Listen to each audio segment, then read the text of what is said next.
We just had a wave of breaking news updates that dropped, and they all point in one direction. Tesla's Robotaxi rollout is getting closer. First, in a huge move, President Trump said he's issuing an executive order this week to create one national rulebook for AI. No more chasing 50 different state approvals. This could be the federal framework for autonomous driving Tesla investors have been waiting for. Second, Tesla quietly made the Robotaxi app available worldwide on iPhone, 11 countries and counting. It begs the question, why would Tesla do this? Might it be that they're confident they will launch Robotaxi globally soon? Plus, Tesla expanded FSD ride-alongs to Denmark and Switzerland, and FSD validation cars were also spotted in Arizona and Dallas. Third, Piper Sandler reaffirmed a $500 price target, saying Tesla is now near unsupervised FSD. And finally, longtime automotive journalist Jason Camisa, a former skeptic, now says he was wrong. After testing FSD, he called it mind-blowing, and new data shows it reacts 22 times faster than a human, just 67 milliseconds. Let's dive into why all of this matters and what it signals next. We've got Joe Bakhti here with us today. He's an economist and tech entrepreneur. He has a YouTube channel covering both Tesla and AGI. Check out his website and community at pioneerlands.net. Welcome, Joe. Good to be back. This is the announcement we've all been waiting for. You tell me if you think this applies to autonomous driving. We've got President Trump, basically announcing that there should only be one rule book if we're going to lead in AI. We are beating all countries at this point in the race, but that won't last long if we're going to have 50 states, many of them bad actors, involved in rules and the approval process. There can be no doubt about this. AI will be destroyed in its infancy. So I'll be doing a one rule executive order this week. You can't expect a company to get 50 approvals every time they want to do something. That will never work. So an executive order to create one AI rule book. And then Jeff Lutz said, this is great for Tesla FSD and Robotaxi and any other AI efforts. Do you agree with that? I mean, it is AI for sure. Is this the start of a federal framework for autonomous driving? I'm not sure that this specific post or truth is applicable to autonomy. I think it's the Trinity. That's how I see it. It's the Trinity. Number one, Trump wants a unified AI rulebook for the United States. I do not think that applies specifically to autonomous. I think that applies mostly to the LLMs and all these regulations. But then number two, it is very clear and known that they're working on a federal framework for autonomy, right? Specifically inspired by Tesla, with Sean Duffy and all the other guys working on it. And I think that is part of it. And then the third thing is, of course, the executive order that is in preparation that has been leaked on a robot offensive in the United States, like promoting and maybe even subsidizing much more and putting federal action onto it to boost the robot adoption, including humanoids. So I think this is the Trinity, and maybe it merges into a singular thing or in two things, or it stays three things, but it doesn't matter because in the end, it's top of the agenda for Donald Trump. It's top of the agenda for the administration, and it keeps being top of the agenda because he's surrounded by people like David Sachs, like Chamath, Mark Andreessen, Peter Thiel, and all these guys who clearly push it forward, who are all, by the way, close to Elon. So whether this is the specific thing that had Robotaxi or the brother or sister, the sibling of the thing, doesn't matter. It's top of mind and it's going to happen. Yeah, I agree with you very much. So it is AI, national framework for AI, first of all. And then that, as you said, not just Robotaxi, maybe it's part of it, but also robots. And I think the most important thing is, as you mentioned, David Sachs is consulting with President Trump, and then it's about competitiveness. If the government recognizes that this is critical AI in general against competitors like China, then that means robots and autonomous driving. They're going to be part of it. Here's what David Sachs did say. David Sachs, for folks who are not aware, he is the, I don't know, what is his title? But he's like the AI czar. They call him the AI czar. He's the guy in charge of trying to work together to advise the government in terms of what U.S. should do with AI. So he explained a few things about how this This is not an AI amnesty or AI moratorium. It's an attempt to question a settled question of jurisdiction. And he goes through explaining all of that. I won't go through this at this point, but I want to go to his last point of what he said, which is the 4 C's: child safety, communities, creators, and censorship. So those are making sure that the states understand that they still have the rights for those points. And most importantly, he said there's a 5th C, which is competitiveness. If we want America to win the AI race, a confusing patchwork of regulation will not work. And that's why they need to do that. He will sign this executive order this week. This order will provide the tools necessary for the federal government to push back against the most onerous and excessive state regulation.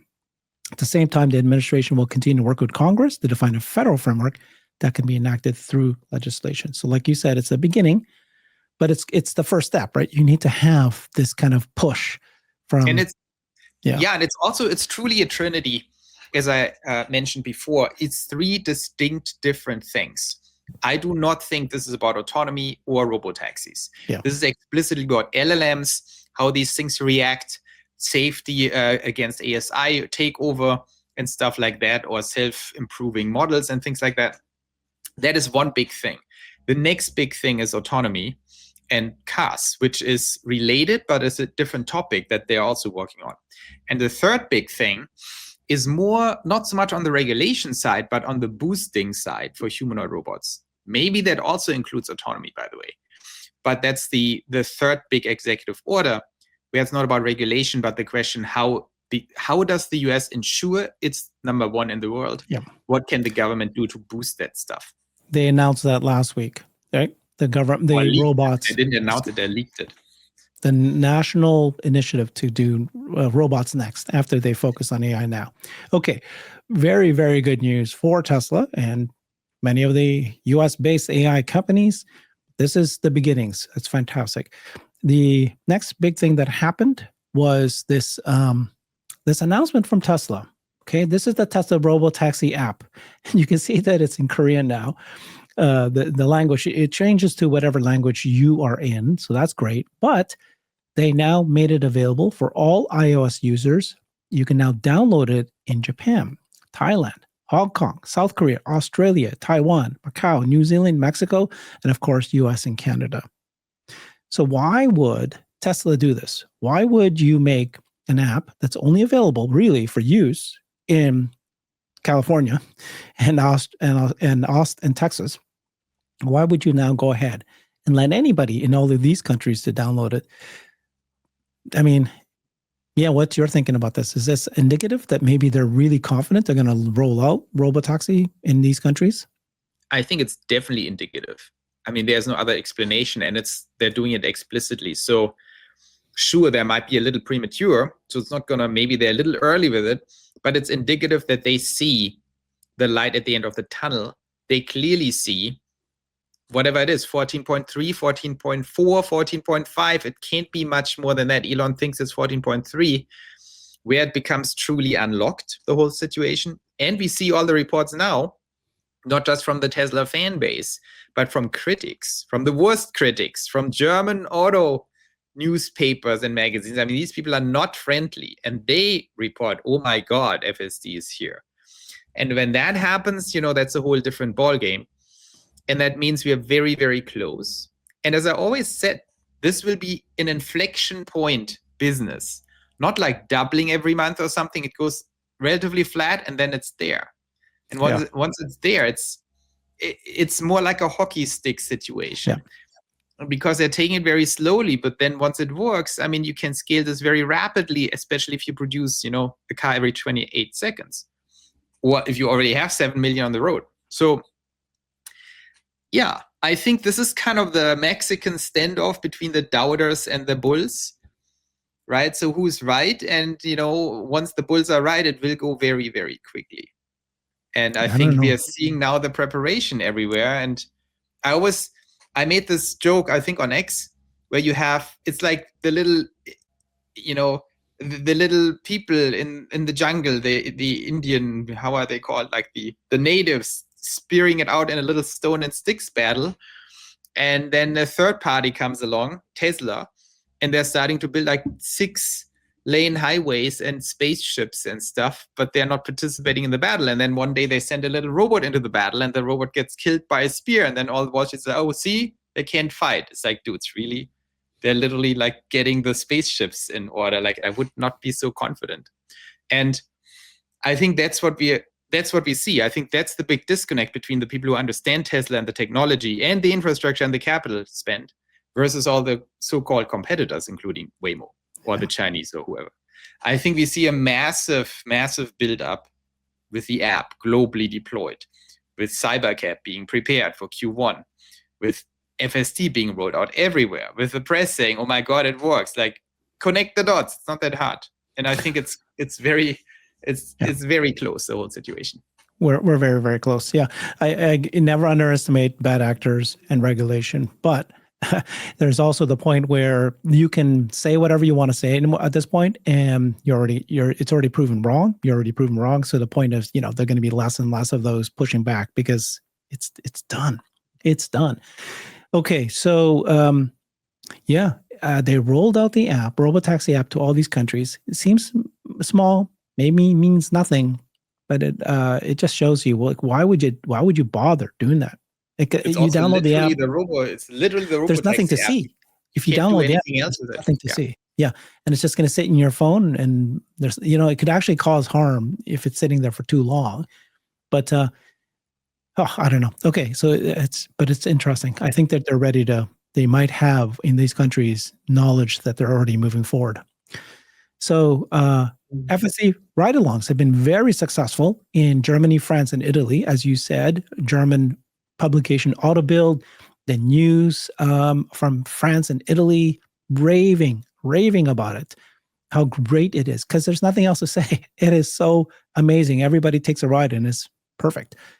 So ride along in Europe, you have to have a Tesla employees, and it's called hands aware. Hands have to be positioned this way. That's the regulations. But you can be ride along. So you can actually experience FSD in Europe now. And now they've added 2 more countries, Denmark and Switzerland. So you can see, I think you said it last week in our conversation, where the way it works in Germany is you get a few on board. Basically, the rest ends up just dropping like flies. They're there now. So Tesla Europe's been making this announcements. And the more you get these countries, the more they report, the more they talk about it, the more they share, more people get on, and they just rave about it. Yeah, in Europe, we should not forget, it's not like the United States. The United States, in some ways, is wilder than Europe with the states and federal, but in many ways, it's also much less wild, right? You have states, you have the federal, the feds, and it's kind of clear who does what, and they are all getting along, kind of. And in Europe, it's a little more wild, right? This is not like the United States. The European Union is much younger, much less solid, much less accepted. So the nation states are way stronger, and there's always this tendency to say, like, screw the EU. So there's much more a dynamic where it's still kind of a patchwork, where there are also some rules in place. If one of the countries accepts it, the others have to accept it to some extent. And so the way to play the EU is exactly how Tesla does it. You have to play them against each other and say, like, well, if you don't do it, then Czechoslovakia or Slovakia does it, or Czech Republic, or Germany maybe does it, or Sweden does it, and then everyone looks stupid and maybe has to follow. So I think that's why I'm so bullish on the EU, more bullish than most people, because I understand you only need a bunch of beachheads, and you get these beachheads easier in a way than in the US, because in the US you can't circumvent the federal government too easily, but you can definitely play the EU. And so that's why you also see this popping up everywhere. And that's why it's kind of a competition, right? If the Germans are the most prolific fans, for example, on X, that's very powerful. And then the other, then they can also shift the perspective on it. So I think Elon understands this surprisingly well, or Tesla, and they're playing it right. And you see this everywhere. And in a way, Europe is like a microcosm of the entire world, because it's also true for, if Thailand does it, then Malaysia looks stupid, and so on and so forth.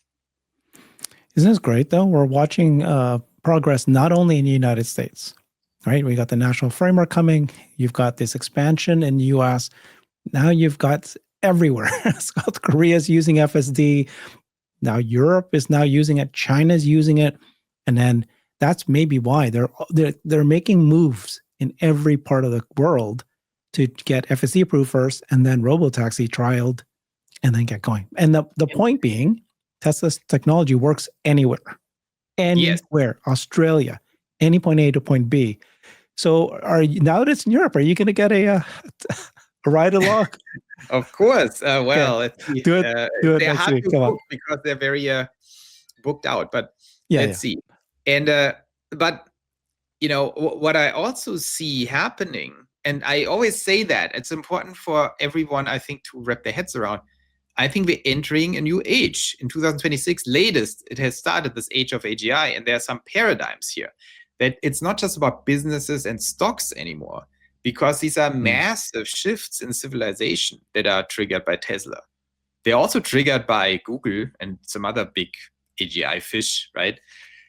But that means you're not dealing with a simple business anymore. It's like, oh yeah, we have a product and then consumers like it. Well, suddenly you're dealing with the EU and with China and with the Thai government, whoever. And this is non-trivial. They play a major role, but you also play a major role with them, right? You have to play with the governments. You have to outmaneuver them. You have to create alliances. You have to play China against the US. This is what Tesla has to do. And that's why I'm always, and people still are not on board with what I'm saying, some people, when it's about X and Elon on political involvement, he made the right move in 2024 to say politics is not an optional thing anymore. It's the centerpiece of this new strategy. He bet big on Trump, he won, and this is now paying off like crazy with all these federal actions. But the same is true in the EU, where you have a massive battle suddenly since last week with X, and Elon wanted to dismantle the EU now. And I think he has this giant army of X fans in Europe that feed him the information, what's actually going on the ground, and the forcing function back into the politics of the EU. And these are all non-trivial things. Right now, the battle and the war is raging over X, but it's about Elon, and then Tesla is next. So, a lot of people say this is crazy, stay out of this, like just sell your cars or your robots. But it's like, are you kidding me? Sell your robot armies into hostile countries? It's not going to work. You need politics now. And I know a lot of investors can't deal with this, and they say, like, this is nuts. It's not nuts. It's the new rules. You need to do that. And if you do it right, you can win not just markets, you win like continents and governments. Wow. That's a big insight. We will tomorrow do a show where we're going to talk about Tesla 2026 and the challenge, the competitors that they have, and both stock and business. We won't cover everything you just mentioned. That's a big topic, but we'll cover a piece of it. That's a very good point, though, right? Tesla is no longer just selling products and services. This is things that's changing the world. And if you change the world, you have to change laws, regulations, all major things, industrial policy, all kinds of things. Very interesting point. Okay, back to the US. FSD, right? We've been waiting. Not sure yet at this point. We're December 9th. So we got 2 weeks left to get 10 cities. I'm not sure that that's going to even happen, according to Elon. Doubling cars, not even sure. But moves are happening. So you've got validation vehicles spotted in Arizona. These are these Tesla FSD being driven with the LiDAR. This is kind of the last step that they do just to confirm that their FSD is mapping the streets perfectly, just to have that extra safety, because you don't want to launch in a new place, to just be safe at this point. And then there's validation vehicles spotted in Frisco, Texas, 25 miles outside downtown Dallas. So they're, we're seeing more and more of this. They're getting ready for this. It's just, I'm not so sure. Are you still confident that, Tesla's going to accomplish what they said they'll accomplish by the end of this year? I mean, it's hard to tell. These are the kind of things that are hard to tell. So we can talk about the macro situation, the hockey stick, that at some point they can flip the switch. And every time they're late, I'm just getting more confident, not less, because time's going by and it's clear they're making progress, but no one can force these things. So for me, it's more like kind of a meta thing. It's not going to be like, oh, we can observe this curve and now they're doubling here. Okay, now next month they double here. okay, now we are on track. I think it's going to be much more disruptive. Like you can't just linearly track this. It's like happening everywhere a little bit. We don't know exactly what, but the question whether they can double it by end of the month or by end of January, I think is not really indicative of what's going to happen. So this is, I know it's tricky because then when does it happen? I'm still very confident on my May-April prediction that we will hit that critical mass and then from there go pretty rapidly. Let's see. Okay. So everything you've been saying for the last several months has actually been right on target, which is, remember whenever I ask you questions like, does this matter? Does that matter? Does this matter? You say, bring it back down. But the only thing that matters is, does it work? Meaning to say, if full self-driving, maybe it is 14.3. When you get to the point where it's undeniable, which is, it really is already today at 4.21.1, it really is undeniable. I'm telling you, Joe. I drive this car drives me everywhere.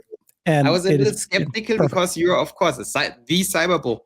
But now it's pretty like everyone, it's everywhere. Everybody's saying it. We'll cover what Jason Camisa says. Hate to say it, like the Wall Street Journal and Bloomberg. I don't know Bloomberg, but Auto. People who hate Tesla have to backtrack and eat the words now. And that's what I'll show you what Jason Camisa said, because it is there. That was my point earlier, which is when the product works so well, you can have your bears and you have your haters, but they can say one more thing, maybe one more time, but it's like ineffective anymore because it's already like, it's like the world is not flat. The world's not flat. Or the world's flat. And like you're going, okay. Yeah, and I think one thing I might correct in my predictions is my seeding strategy, where I said they're not going to go deep in one city and scale to 1,000 or something, but they will do it very broadly. That's what I said 6 months ago. Yeah. I would kind of extend that much further than I thought. I would extend it around the entire Earth. Yeah, I think by end the world, small little pilots, and then when FSD gets so perfect, and it is, I'm telling you, it's really close already. When it does, everything just goes. So it's almost like, yes, okay, it's disappointing that we're in the end of December and we did not hit the targets that he's been saying that we hit. That is a fact. But the most important thing for us investors to look at is, does the product work? And I'm telling you, there's no debate.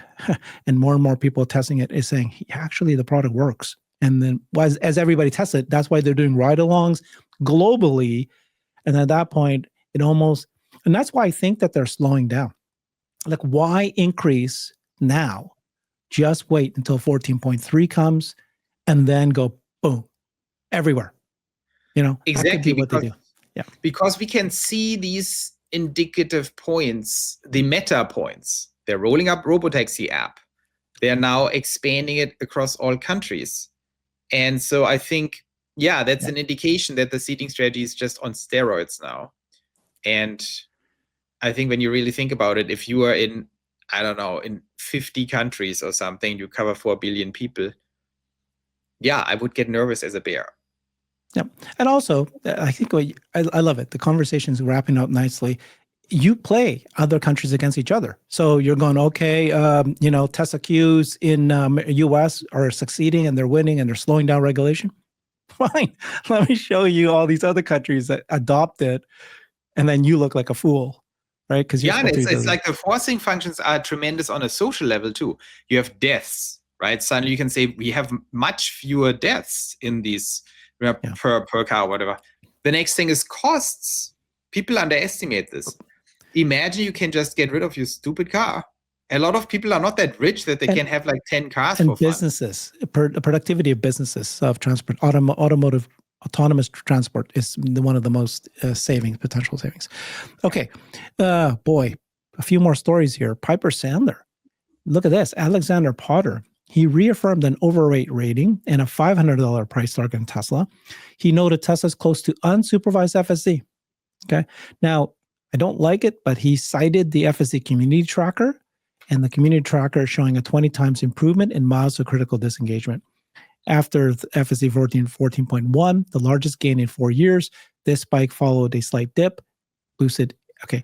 The reason I don't like FSD community trackers, I did my own digging into that space. And basically, it is a community, a bunch of people who are using FSD, submit their miles. They've been doing it for a couple of years.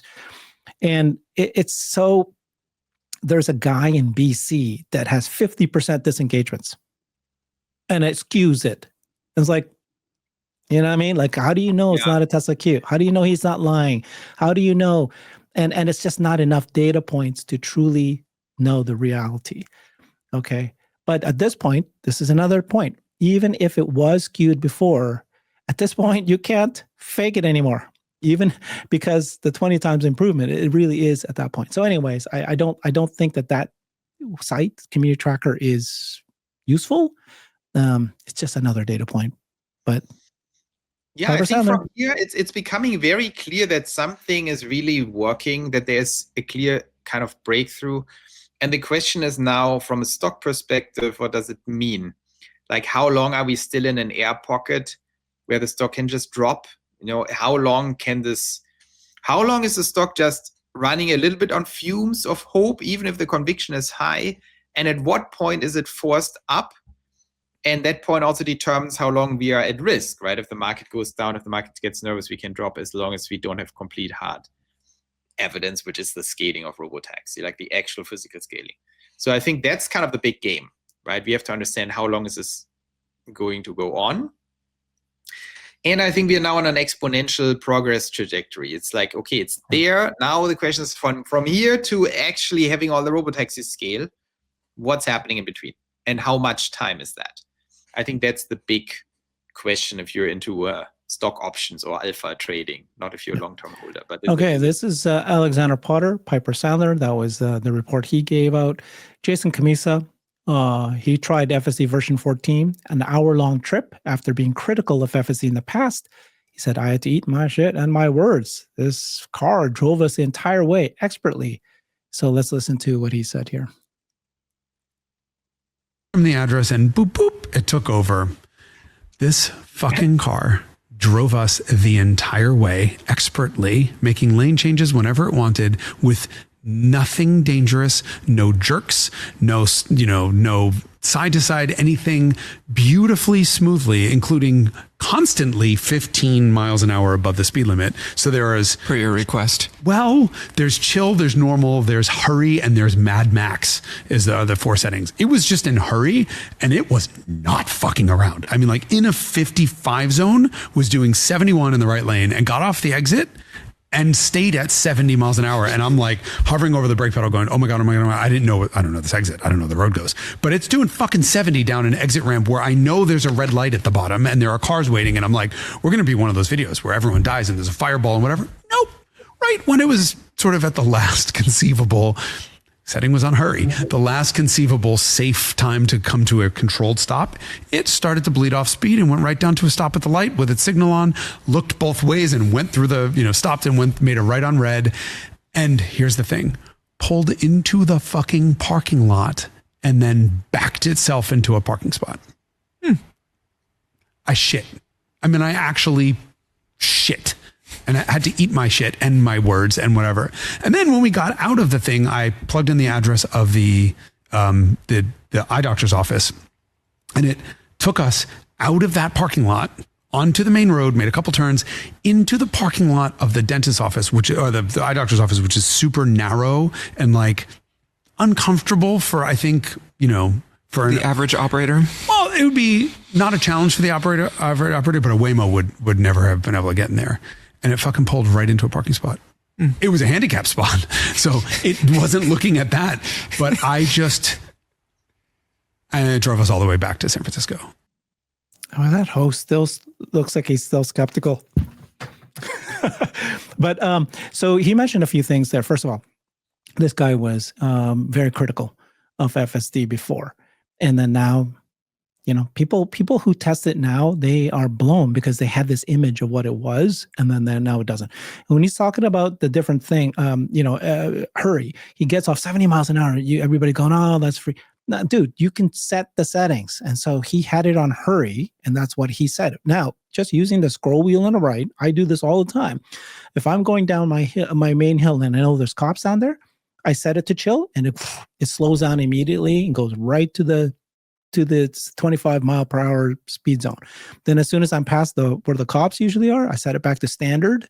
Standard is a normal way. If you want normal driving, go standard. If you want hurry, and I often stay in hurry or Mad Max, it's not bad, by the way. Mad Max does not mean that it's dangerous. It just means that I like to set it during heavy traffic. It just means that in order to if it sees an opening, we'll go safely, it'll go into it. As opposed to if it was in standard or chill, we'll just stand there, sit there.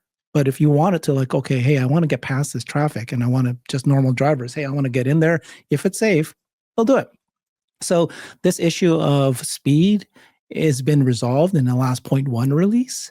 And it's there. What blows my mind, I mean, that's what we are always discussing in Pioneer Lands, by the way. That's why I have this thing. But what blows my mind is there seems to be really two types of minds or brains. And these two types of people are not correlated with IQ. You can have very smart people in both and very maybe not smart people in both. And the host is one of the former, right? And the difference is my perspective on reality is always, well, it's always about where the puck will be, not where the puck is. Yeah. The old saying. Yeah. That's good. And a lot of people just don't think like that. They think, what do I care where the puck will be? It's about where the puck is. It's like, no, because we live in this crazy age. And when they look at FSD, they're basically saying things that are so obvious to anyone who thinks like where the puck will be. It's like with Optimus. It's like, Optimus is falling over, and then what's the problem? And, it's all remote controlled. And everyone who's a little for is like, dudes, are you stupid? Of course it's remote controlled. That doesn't mean it will be remote controlled in 6 months. Like, you have to look forward. And a lot of people fundamentally don't think like that. They're not fighting with us over in 6 months. They're just saying, Herbert is stupid. Like, it doesn't work. And you see like, well, it works 10 times better than 2 months ago. What do you think is going to happen in 2 months? I think that is one of the great distinctions for normal people, but also for investors. A lot of people on Wall Street have a private equity mindset. They just think, well, where's the balance sheet? Like, what's happening? And they are not just not able to predict the future. They don't even understand that that's their job. Yeah. And that's good news for us, because if you are one of the people who are interested in the future, you already have that enormous advantage. Even if you're bad at it, at least you're trying and you're learning and you're getting better. If you're good at it, you can easily outperform a lot of people, which is important with stocks. If everyone would know the future, then there's no alpha. So that just reminded me on it, that these hosts sit there and it's like, well, it's not perfect yet. Let's see what it is in May. It's like, okay, that's not how it works. Like, you have to anticipate, you have to predict it. Can't wait until it works. That's stupid. Yeah. You literally lose out on the entire future because it will always improve.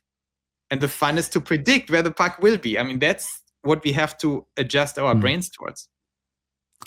That's great. One last thing I wanted to show here is this guy, EdgeCase, did a test to see how fast Tesla's FSD reacts to, in this case, see this car in front here? There's a car parked, and he had this person jump out. And then at that point, how fast is a human sees it? A human visibly here? A human can actually start seeing it, and how fast FSD reacts? 67 milliseconds. As soon as that person sticks out, 67 milliseconds. So Jan Tassai, who's one of the Tesla AI engineers, said every millisecond saves lives. So this data point here, Tesla's FSD, 67 milliseconds. FSD is 22 times faster than a human. Average human driver, but 1.5 seconds to decide. FSD takes the sensor data, takes action immediately, versus a human has to see the visual endpoint, perceive it, and identify it, makes a decision, and then takes an action. Takes 1.5 seconds versus that. Here's the video that he took. Yes, dude, this is so fucking crazy, dude. So if you see here, I'll slow it down. He's driving along, and then there's a car there, and then the guy steps out, and then right away, the car reacts immediately. And that's the difference between, basically humans. And so there's no debate at this point. Today, that cars accident avoidance, collision avoidance is better with the AI at this point. So Ooh, there you go. Not too surprising, if you ask me. No, not too surprising. But I mean, we're here. That's the point. machines. We are here. The machines are coming. They're taking over. Yeah. Okay, you made a number of very, very good points today. Thank you so much for that. Yeah, it's not about what it is now. It's about where we'll be in 6 months, and that's your job as an investor. And by the way, in 6 months, it's going to be where we will be in 6 months from there. It doesn't stop. You have to learn to look forward. So the show we'll do tomorrow is all about 2026. So tune in for that one as well. Thank you so much, Joe. Follow him on his website, pioneerlands.net. Check out what he's doing there. He's always about looking forward to the future. Bye, everybody. Thank you. I've created a website that is the most comprehensive resource for the Tesla investor. Please check it out. Simply go to my website at herbertong.com.